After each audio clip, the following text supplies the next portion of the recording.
I don't know what to say, guys. I remember a time when Raw was war. You guys remember that?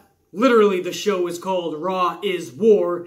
And they even had a show called The War Zone. That was the 2 hours of Monday Night Raw. Raw is War, War Zone. Now we have a time in an era of Raw is redundant. Because this is redundancy at its most criminal. What would you guys say if I told you that Seth Rollins wrestled Drew McIntyre 15 times in the last 8 months? TV alone. 51 times if you count live events. But 15 times on TV or pay-per-view in the last 8 months alone.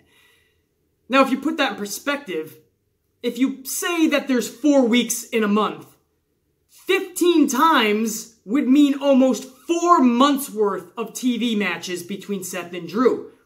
Well, if we're talking about an 8-month time frame, 4 of those months, half of the 8 months, was just watching Seth take on Drew in some way, shape, or form. Either singles action, tag action, or 6-man tag action. Seth and Drew have been in the middle of that ring. So that is why, at the start of the show last night, when they announced Seth Rollins versus Drew McIntyre for the main event, that's why somebody like the Amplified Man was not interested in the least. Because it felt like I've seen it so many times to the point where it made me nauseous to even think about watching them again. And it felt that way to me because had I done my research, which I do, you guys know I'm the only one on this platform that does my homework, that does my research. No, really. Like in this whole platform, I am the only one that gives you staggering statistics, numbers, and facts that blow your mind away. I'm the only one that does my research, like I'm about to give you right now. I'm about to give you staggering statistics on Seth Rollins versus Drew McIntyre. Because you see, when I say 15 times in the last 8 months, that's not just a cute little number that I'm embellishing, that I'm exaggerating. That's truth. Dating to July 2nd, when Seth beat Drew in a tag match. 1 week later, Drew beat Seth on July 9th in a one-on-one match. 2 weeks later, Seth beat Drew in another tag match. 1 week later, July 30th, Seth beat Drew another one-on-one match. 1 week later, August 6th, Drew beat Seth one-on-one match. 50-50 flip-flop booking. Couple weeks later, Hell in a Cell, September 16th, Drew beat Seth in another tag match. A few weeks later, October 1st, Drew beat Seth, another one-on-one match. 5 days later, Super Showdown, October 6th, Seth beat Drew in a 6-man tag match. 1 week later, Drew beat Seth, another 6-man tag match. October 15th, twice in one night, Seth beat Drew one-on-one, and then Seth beat Drew in a 6-man tag match. 1 week later, October 22nd, Seth beat Drew in another tag match. January 7th of this year, Seth beat Drew, another 6-man tag match. 2 weeks later, January 21st, Seth beat Drew, one-on-one. March 10th, Fastlane, Seth beat Drew, another 6-man tag match. Last night, Drew beat Seth, one-on-one. That is just going back 8 months. I dread to even think about what happened beyond 8 months, but I think Drew was coming back from an injury around that time, so I don't think they were in the ring together. Again, I dread to even want to go there. That was the last 8 months on TV/pay-per-view, and they have taken on each other 15 times. So just a few weeks before WrestleMania, the lasting image they want to get us excited is Drew versus Seth yet again. And I could have sworn at the end of 2018, Vince McMahon, Stephanie McMahon, Shane McMahon, Triple H McMahon all stood in the center of that ring and they promised us fresh faces, new matchups, and that they were going to bring back entertainment once again. Did you get your fresh faces yet? Has anybody seen EC3 or Nikki Cross? You can find heavy machinery in a Congo line coming to a town near you. Lacey Evans once in a while will come down to the ring, change your mind, and head back up. Maybe Ricochet, but that would lead us to our new, fresh, innovative matches that they promised us. Did Jinder Mahal versus Ricochet catapult you into entertaining aspects you never once before dreamed of? Did Jinder Mahal and Ricochet put you in a place of full-fledged entertainment last night? Yeah, me neither. So that leads us to what they promised us in bringing back entertainment. Were you entertained last night outside of maybe Ronda Rousey's segment? Rhetorical. Nobody was. I surely wasn't. I guess the best question here to ask is, are you more anticipating, excited for WrestleMania now, after Raw went off the air last night? Are you more interested and intrigued by WrestleMania now than before Monday Night Raw hit the airwaves last night? The answer is no, for all of us. What did that main event do last night?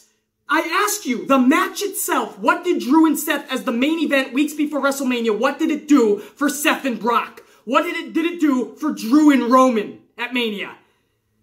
And Brock Lesnar being used finally in Chicago, finally on a WWE Raw. Brock is there and they use him for that. Was that worth it? What did it do for WrestleMania as a whole? If you answered nothing to all of the above aforementioned questions, you would be accurate, you would be correct. It did nothing. That is how you're going to use Brock Lesnar? A 5-minute promo with Paul Heyman to start the show. He waits around for 3 hours just for his music to play. He shows up at the top of the ramp at the end of the show. Seth gets distracted. Drew gets a victory. We fade to black. And that's Raw 3 weeks before Mania. BC, I don't understand why you weren't entertained. I don't understand why you're upset with the show last night. You know, it's okay. I'm completely fine with wearing the black hat, literally and figuratively, on YouTube. I'm okay being the bad guy of this platform if it means telling the truth and dropping facts to help show people the holes in this company. This is a multi-billion-dollar company, a conglomerate. Something unlike any other business or company or entertainment venue, entertainment juggernaut, entertainment machine, whatever you want to call it, it is unlike anything else. They could be captivating us every single segment of every show if they wanted to. If they wanted to give every segment the time, energy, and focus and detail, every one of these shows could be what they were back in the Attitude Era. They refused to. They got lazy. They started thinking about their other ventures. Triple H with NXT, Stephanie McMahon with her charities, Vince McMahon with the XFL. Nobody cares about the WWE anymore, and it is showing every single segment. And I've been preaching this for weeks and months now on this channel. But somebody has to talk about this stuff because this is not what we love about the WWE. It should be something epic every segment. Instead, we get 3 hours. You think in 3 hours I could come on these reviews and talk some epic shit that happened? Amazing stuff that went down last night. 3 hours? I can maybe find one thing. Everything else is boggling my mind. How stupid, redundant, stale, boring, and unentertaining it is. I cannot be the only one that feels this way, and clearly I'm not. Because every one of these videos gets at least several thousands of views. If you're one of the sheep and you just take everything Vince feeds you and you come crawling back to him and say, "Please, sir, can I have some more?" And Vince is like, "Absolutely. Open up, idiot." If that's you, that's fine, man. Golf clap. You can sit there and be entertained by every little thing that they give you. That must be awesome. I love this company. I love this business, and I know what it can be. it just gives some focus and details to the time of day to these segments, to these characters, to these stories. I know what this could be for all of us. So it is extremely frustrating to see what it's become and how unwilling it is to change. Real change. Unlike what the McMahons promised us at the end of 2018. Because those were just a pack of lies.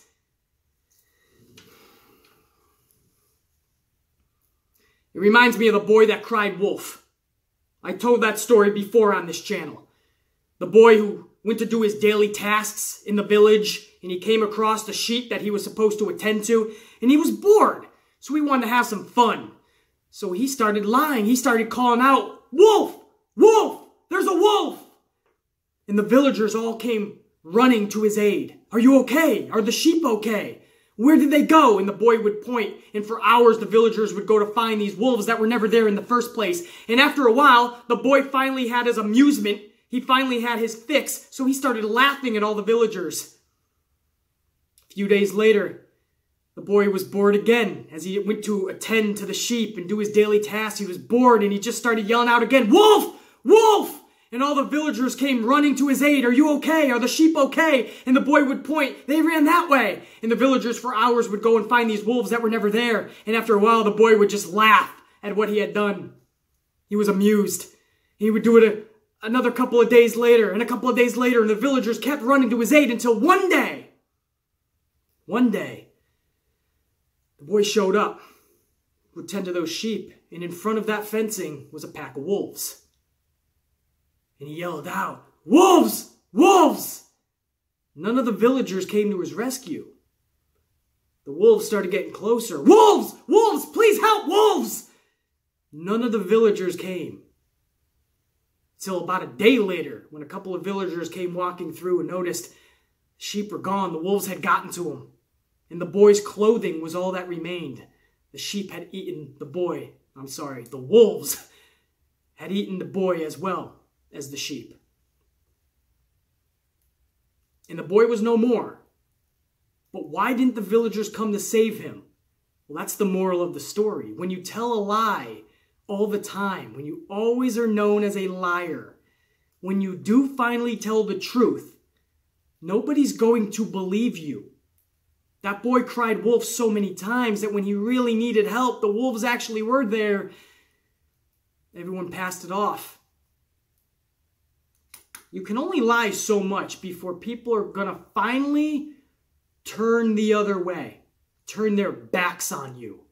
And that's when you know you've burnt the bridge for the last time. When we had a 2018 in WWE like we had, probably the worst year in pro wrestling, one of them that I can think of, when we have that, and at the end of the year, as 2019 is upon us, all the family, the McMahons are in the center of the ring and they're promising us this change. Yes, in the back of your mind, you're calling bullshit already because you know they've already cried wolf too many times. But you want to believe, just in belief in of itself, you want to believe that it's going to change because it needs to. So even though in the back of your mind, and subconsciously, maybe even consciously, you know it's bullshit, you want to believe it because it has to change. We cannot have another year like 2018. Unfortunately, so far we're having another year like 2018. And again, that's beyond tragic. That's criminal level. Seth Rollins and Drew McIntyre was your main event last night. Brock Lesnar was finally used last night, first time in what seems like months. Probably because it has been months. And all Brock did was a 5-minute promo with Paul. Came out at the top of the ramp, smiled at Seth, cost Seth the match because I guess Seth was distracted. And that was your whole first big segment of Raw, and that was your big main event final segment of Raw. What did it do to interest me about Roman and Drew McIntyre for WrestleMania? Absolutely nothing. What did it do to get me interested for Seth Rollins and Brock for WrestleMania? Absolutely nothing. Probably got me more de-interested in it. Uninterested, if you will. If you have Brock show up, you need to have something epic planned. Something huge. Even if you don't want them getting physical, you have a story. Here's the thought. You have to get creative. Guys, Guys, they don't make stories anymore like they used to. They don't make characters like they used to. They don't give storylines even a second look, it seems. What happened to interesting us into things? Getting us invested emotionally? Getting us all up in our feelings with a story and a feud? What happened to that? You know Brock is coming at least a full 7 days in advance, probably much longer, and the best you had was that?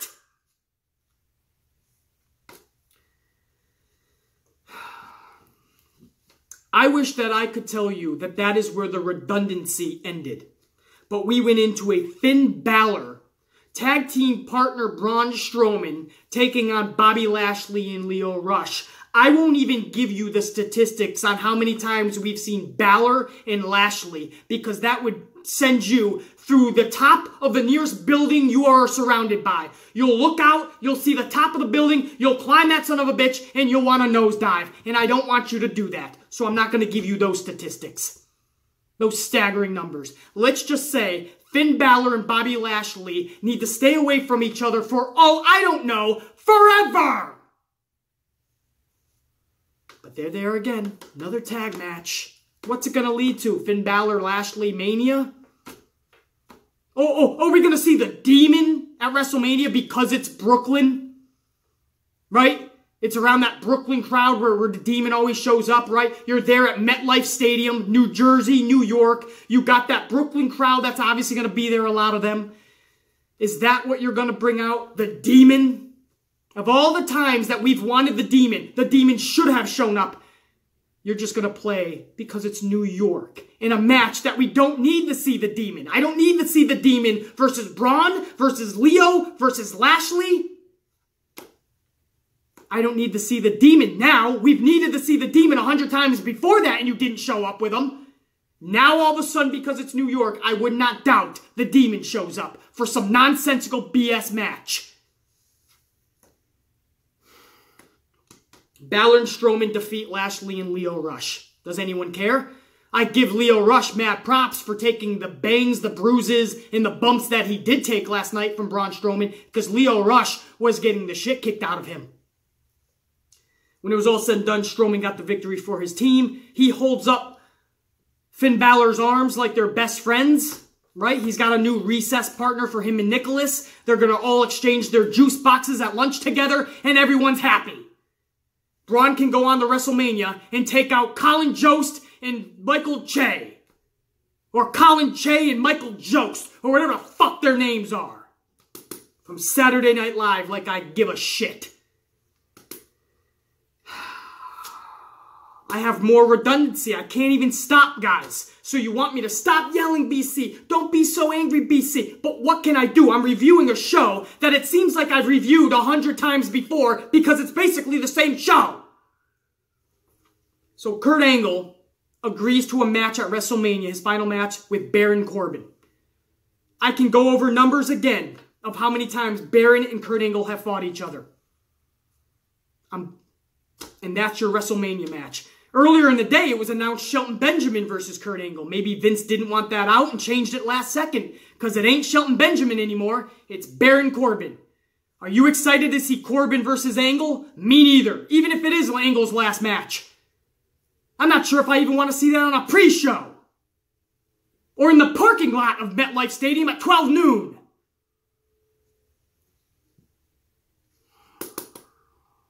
Kurt Angle took on Chad Gable in a match after that announcement. This is a match that if Kurt Angle was in his prime, I would have loved to have seen. It was kind of sad to see that last night. They actually gave him some time, over 10 minutes. But Kurt Angle is just so much slower these days, man, that Chad Gable had to kind of... I always talk about Sasha Banks having to dumb it down, slow it up for other people, her competitors. Chad Gable, you could see, had to slow down his skill set last night for Kurt. So that was kind of sad to see, but... So that's how you know it's definitely time for Kurt Angle to move on, unfortunately.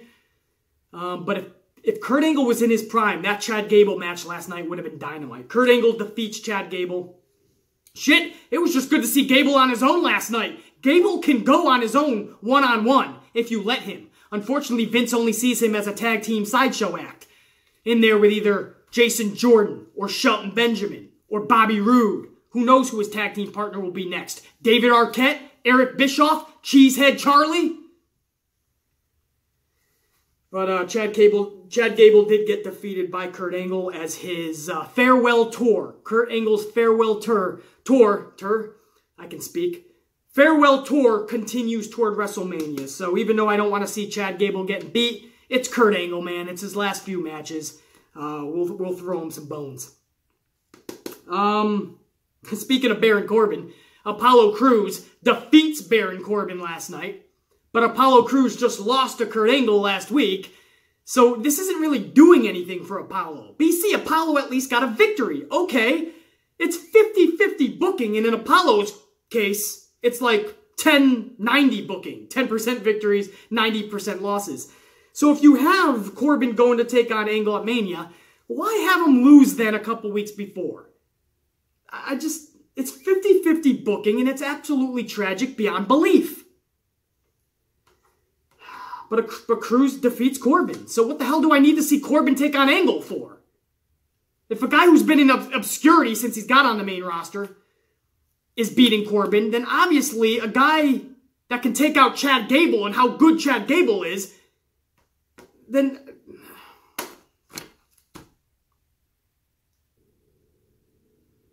I just don't...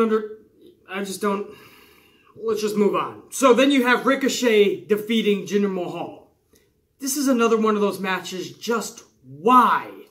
You've put Jinder Mahal right back where you found him, which was in obscurity, and I actually don't mind Jinder Mahal. I know I'm a rarity in this world. I don't mind him. But you plucked him from obscurity for that meteoric rise, and then you put him right back into obscurity. So if he's treated as a jobber anyway, then why not have an actual jobber in the ring with Ricochet last night? If the match is going to be a 4.5-minute match anyway, the match, its main purpose is going to be just to showcase Ricochet's moveset, then just put him in there with an actual jobber like they used to do in the 80s and even going into the 90s. A superstar would take out a jobber. That way, another superstar doesn't lose anything, and the superstar gets to showcase what he can do. That's all this was. This was a jobber match. It showcases Ricochet. Okay, I don't know what that really did for anybody. We already know the moves he could do because we've seen them. What is that going to do in the future, in a storyline, in a feud? That is what you can start showing us if you would like, Vince. But no, let's have Ricochet go out there and do those flip thingies that he does. Let's showcase Ricochet's gymnastics. Oh, all right, do you want him to take out Billy Buttfuck McGee or maybe Danny Dipshit Dugenheimer from the local bingo hall? No. Put him in there with another superstar, Jinder Mahal. And you can BC. Jinder Mahal is a low-level tier guy when it comes to superstars. So he's almost a jobber anyway. It doesn't matter. He's still one of your superstars. At live events, he's still pulling weight for you. You could still put him in storylines, meaningful ones. There's people like me that don't mind Jinder. So if it's a jobber match anyway, why use your superstars, other fellow superstars, as jobbers? I hate it. And it just leads to redundancy matches. Because you're constantly having to put superstar versus superstar. Well, at some point, you're going to run out of superstars, and they're going to be in the same ring, the same fucking type of matches, over and over again. That's the issue I have with these type of jobber matches. The whole thing was just to get over Ricochet's moves. You could have done that with Billy Buttfuck McGee or Danny Dipshit Dugenheimer. Sasha and Bayley went face-to-face last night with Beth Phoenix and Natalya. I love this. I could have watched this for a half an hour. Them four ladies just going at each other. Beth Phoenix talking about how she was content just talking about the ladies. She was content in retirement until Nia and Tamina lit a spark under her and brought back that fire. And now she started thinking, what if? What if those tag straps were around back in me and Natty's heyday? We would have had them. And it got me thinking, you know what? What if we have one more shot? Why don't we do it? Sasha and Bayley, you always say, anyone, anytime, we're somebodies, and we pick WrestleMania. I loved it. Sasha gets on the mic telling Natty, who do you think you're talking to? We know exactly who Beth Phoenix is. We love this business and we honor this business. That's why we have these. And they started getting in each other's face. I loved it until Nia and Tamina Snuka ruined it. Why do we need this? It's like Becky and Ronda. Just give me Becky and Ronda at Mania. That's the unfinished business from Survivor Series, or at least that's what I was told. Why do we need Charlotte Flair in this? Why? 3's a crowd. Now it's just a clusterfuck schmaz match. Same thing with the tag team straps. You give me Beth Phoenix with anybody versus Sasha and Bayley, I'm there. Hell, I don't even want to see Sasha and Bayley together. I'm a huge Sasha Banks fan. I don't want to see her with anyone. But Sasha and Bayley versus Beth Phoenix and a partner of her choosing, which is obviously Natalya, I'm there. That's a tag team strap match. Why do we need to make this a schmaz? Something tells me that Nia and Tamina will be involved. The Iconics will be involved because Sasha and Bayley are showing up to SmackDown tonight. The Iconics have been calling them out. This looks to be a fatal four-way. Maybe they'll even put in an NXT team. Which at that point, why not? But where are they going to stand on the outside? In the middle of the ropes? All the corners will already have a tag team.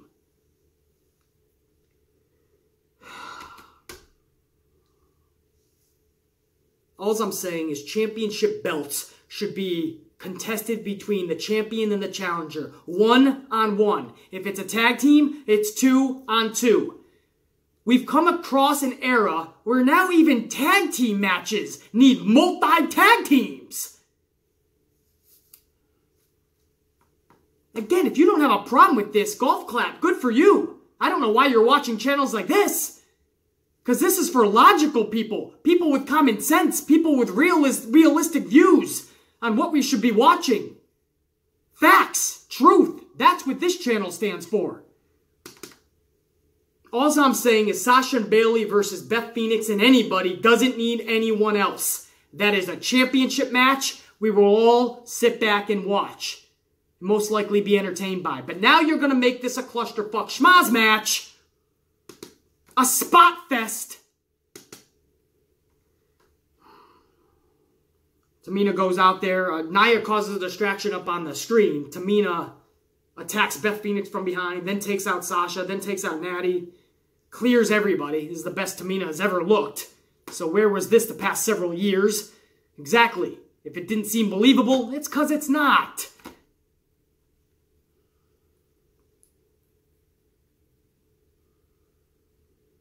Elias, he's out on a moment of bliss. Alexa Bliss nailed the moment of bliss last night. Not only was she looking dynamic, but she was rolling on all cylinders, man. She was like the Amplified Man. She's got her coffees right up there on her table, man. She's set up. I'm digging her digs, you know? And she's taking what they're giving her, and she's rolling with it, man. I thought Alexa Bliss was damn good last night. She brings out Elias. And Elias announces that just like Alexa is going to be the host of WrestleMania, he's going to be the headlining musical act. A lot of people are pissed off about that, but the truth is this. Who would you rather have, guys? P. Diddy? Huh? You want Puff Daddy back? Do you want Machine Gun Kelly? Who do you want? Flo Rida? You want the Pitbull back?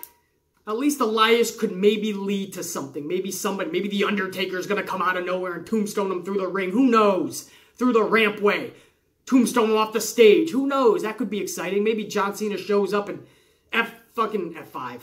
What the hell's his move? The Attitude Adjustment. Right off the fucking stage. Who knows? That's more fun and entertaining than an actual Puff Daddy performance. So I liked it. They were both interrupted by a conga line. That was No Way Jose's conga line, headed by Heavy Machinery. Otis is funny as hell, no doubt. But I just don't know where you guys think this comedic act is going to go to. It's okay for a minute of comedy every week, but what is this going to lead to? Heavy Machinery is already just a joke to Vince McMahon. That's where the issue lies. One of the Congo line members was actually No Way Jose, attacks Elias up at the staging area. When we come back from commercial, this leads to Elias and No Way Jose in the middle of the ring. Okay, I'm sure that was a bathroom break for anyone, a making of a sandwich for anyone. If you didn't smoke cigarettes, you went out to your local convenience store, you bought a pack of cigarettes just to chain smoke because that was a match nobody needed to see. But Elias defeated No Way Jose. In case you were wondering, in case you were clinging at the edge of your seat, who won the match, BC? Elias. He defeated No Way Jose. Batista gave an awesome message to Triple H. He was in his home office, apparently. And he gave a interview, I guess you could say, with Michael Cole. And he was getting irritated, more irritated, as the questions went on with Michael Cole. Until he really got agitated at the question, you keep quitting WWE. And he's like, why do you keep saying quit? If you have somebody who's as jealous, as envious, who's just controlling and always has to have it his way like Triple H, you wouldn't want to be around someone like that. And Batista said he's going to put an end to it at WrestleMania. So there wasn't a lot of substance to it, but I thought it was a damn good delivered message by Batista. He really looks like this madman who's just reached his breaking point and he needs to now take out Triple H. But nothing over-the-top dynamic, nothing epic between H and Batista. You thought it was Chicago, something big was going to happen. It was just Batista in his home office.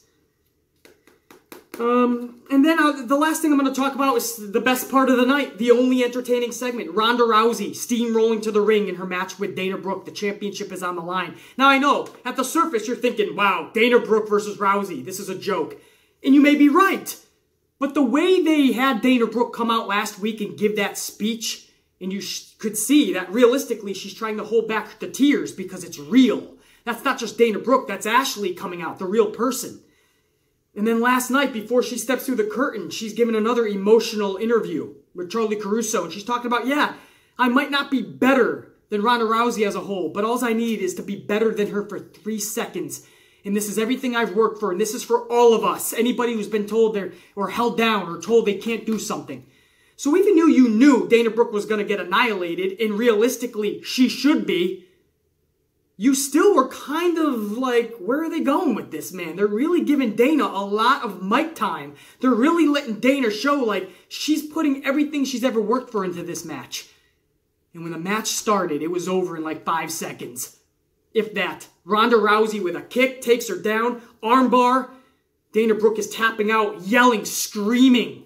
Ronda refuses to break the hold.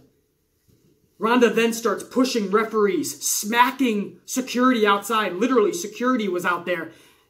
Ronda Rousey is laying bows. You guys got to go back, watch one of her strikes. Drills the face of one of the security. She found a spot where he wasn't protecting, and she laid into this son of a bitch. I'm talking pop. It was beautiful. It even went over to Travis Browne, her husband, also who was in the UFC. He was an MMA fighter as well. And Travis is front row, as he usually is. And I believe he also took out a security member. Who, again, guys, is obviously local talent, not actually security. But they're playing security, and Travis Browne got in on the action. I thought that was a really cool layer to this new Ronda Rousey we're seeing. And then, before they could take her away, Travis scoops up his wife, Ronda, and they go through the back. So Travis is holding Ronda back. Ronda's still talking a lot of shit. And that's how that segment ended. So I thought adding Travis Browne in, Ronda Rousey continues to buck the system, say fuck you to authority, annihilated Dana Brooke. This is the Ronda Rousey that should have been from day one. Not the hoorah speeches, not the go for your dreams girl, not the smiley, giggly, I'm just happy to be here, Bayley type character. Not the ones that is having 10-minute matches with the entire roster. No, this Ronda Rousey. Because everybody was going to boo her eventually anyway. Everyone was going to say she doesn't belong there anyway. Everyone's going to say she's not deserving anyway. All those casual sheep fans. So why not say fuck you to them anyway? I don't care what you think I'm deserving of. I don't care if your superstar talent is going to get beat in 60 seconds, if even. You're damn right they are. Because I'm Ronda and they're not. That's the Ronda we should be seeing. So I loved that segment. I love that Ronda Rousey. Here's the bad thing. They have a WrestleMania match a few weeks away. She's in there with Becky and Charlotte in a triple threat for the strap, the Raw Women's Championship. And that entire segment did everything for Ronda, did nothing for Becky Lynch, did nothing for Charlotte, and it did nothing for WrestleMania. What was that supposed to do for WrestleMania? That's making Ronda Rousey a legit badass again. And if this is only for a few more weeks and then she drops her strap and then she walks away until Fox's SmackDown deal at the end of the year, that's the next time we see Ronda, then what is all this for? Ronda is once again becoming one of your top stars in the company. And it's about to be all for nothing. So Becky can get the strap. Ronda can go away for a few months. With this badass kid, this is somebody, she's the only one that saved the show last night. This is the only person on the entire roster I actually want to see every week after WrestleMania. So it didn't do anything for WrestleMania, other than want me and people like me to actually want to see Ronda at Mania. Want to see Ronda walk out with the strap. That's all it did. Anybody that tries to tell me Becky Lynch is as hot as she once was, and I'm talking once was just a few months ago, November of 2018, December 2018, anybody that tries to tell me she's as hot, absolutely not. She was an afterthought last night. An afterthought. Charlotte Flair, nobody even knows why she's even in this match. Ronda Rousey, she's the most badass right now. I want to see her at WrestleMania. Her walking out with the title. Her beyond WrestleMania kicking ass. Thank God for Ronda, because she saved that show last night. And that, my friends, that was Monday Night Raw. I think I spoke about one real good thing. The Batista segment was okay. Sasha and Bayley face-to-face with Beth Phoenix was okay. But Ronda saved this show. And it seems like I say that a lot about Ronda Rousey. Or at least when she first got to the roster. Even though they had her hoorahing and smiling, she was at least having match of the night at WrestleMania and beyond.